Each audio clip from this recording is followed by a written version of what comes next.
Salut à tous, c'est Samuel, j'espère que vous allez bien, très content de vous retrouver pour une nouvelle vidéo. Et quelle vidéo? Non, ce n'est pas de l'intelligence artificielle ni quoi que ce soit, cette figurine existe bel et bien. Enfin, pourquoi?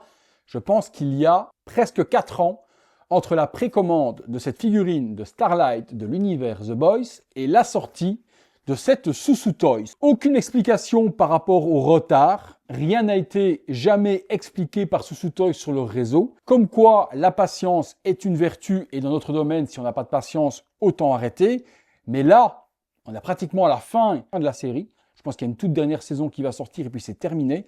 La figurine, pour moi, sort beaucoup trop tard. Surtout qu'en plus, il n'y a même pas l'équipe complète. Il manque énormément de personnages. Bon, toujours est-il qu'elle est là. J'ai assumé ma commande faite il y a 4 ans. Homelight, c'est comme ça que s'appelle la figurine, puisqu'elle est sans licence officielle. Au lieu d'avoir Starlight, vous aurez ce titre. Le personnage est représenté. Ça m'a l'air d'être le personnage, mais dessiné, interprété. Ce n'est ni une image de la série, ni la figurine.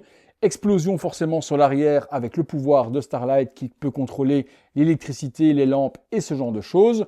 Sur le côté, feu d'artifice également. À l'arrière aussi, juste Homelight et un petit speech et les warnings. Et on revient sur la même chose. Hop là. La boîte s'ouvre comme une boîte à chaussures vers le haut. Nous donne un visuel slipcover comme d'habitude chez Susu Toys avec Starlight juste là. Et ensuite, lorsque l'on fait tomber le tout, petit manuel qui vous explique comment assembler la figurine. Et ma foi, retard, mais pas downgrade. En tout cas sur le Flyers. Là, je ne peux pas vous dire. Il y a quelque chose sur sa tête. Eh bien écoutez, on va dans le box, ça m'a l'air assez simple. Il y a juste un socle à figurine et 5 mains. Allons voir ça, c'est parti. Bon, ultra simple, mais bon, que vouliez-vous d'autre avec Starlight? Elle n'a pas d'accessoires ni quoi que ce soit. Ses pouvoirs sont psychiques, donc je ne vois pas ce qu'ils auraient pu nous ajouter. Nous avons la base habituelle de Susu Toys, cette espèce de damier avec forcément en plein centre les 3 étoiles de Starlight, de couleur blanc et de couleur gold. Ensuite, quelques mains avec différentes positions. Donc des mains relaxées de la sorte, des mains grandes ouvertes, d'autres fermées. Et sur la figurine, elles sont complètement relaxées. Et la figurine, eh bien, que vous dire que retard, ok, mais c'est superbement joliment fait. Même le visage, je la trouve ultra ressemblante, en tout cas à la saison 1. Plus maintenant avec la chirurgie esthétique qu'elle a subi énormément sur le visage. Mais là, ah oui, franchement... Bottes jaunes avec l'étoile filante en gold plus foncé. Body seamless sans articulation visible au niveau du genou. Donc on est sur un très bon body au niveau des jambes. Petite culotte en dessous. Jupette stylisée et dans le motif de la jupette on retrouve toutes les étoiles. Donc ils ont vraiment fait un costume 100% accurate. Pareil au niveau des bras, on reprend les brassards stylisés comme les bottes avec l'étoile filante. Par devant, on retrouve le costume avec la triple étoile et les parties qui vont revenir sur le côté pour assembler la cape. La cape, toutes les étoiles sont en relief de couleur gold.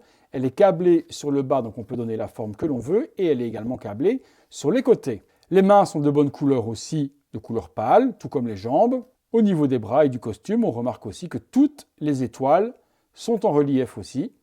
Franchement, là-dessus, les petits gars de Susu Toys, vous n'avez pas bâclé la figurine parce que vous étiez en retard. Voyons voir le visage. Comme je vous dis, le visage n'a pas été du tout bâclé et je le trouve même plus joli que le prototype. Les cheveux, allez, peut-être qu'avoir un vrai RIER aurait apporté quelque chose de plus. Le prix s'en serait ressenti certainement aussi, puisque c'est une figurine qui est en dessous de 150 €, donc pas très cher en soi. Elle a bien le diadème qui est aussi avec également des motifs d'étoiles dessus. Et puis niveau ressemblance, vous me direz ce que vous en pensez en commentaire, mais j'ai aucun souci à reconnaître Starlight dans la saison 1 de The Boys. Eh bien écoutez, on se fait une ou deux pauses en conclusion. Voilà, conclusion sur cette figurine avec différentes pauses. Figurine sortie très en retard comme je vous ai dit en introduction, mais par contre, Susu Toys a quand même respecté les clients et nous a fait une figurine de très très bonne qualité, sans downgrade et sans bâclage. Et là-dessus, je peux saluer tout de même la compagnie parce qu'à mon avis, entre-temps, ils ont dû prendre énormément d'annulations et je suis sûr qu'à la sortie de la figurine, lors de l'envoi, des factures que beaucoup de personnes n'ont pas honorées ces dernières. Allez, à vos commentaires. Si vous avez aimé la vidéo comme d'hab, lâchez-moi un gros like. Abonnez-vous si ce n'est pas encore fait. Activez la cloche, les notifications. Et comme d'hab également, si vous voulez voir toutes ces vidéos en avant-première, vous avez le bouton rejoindre. À très bientôt pour une prochaine vidéo. Salut à tous.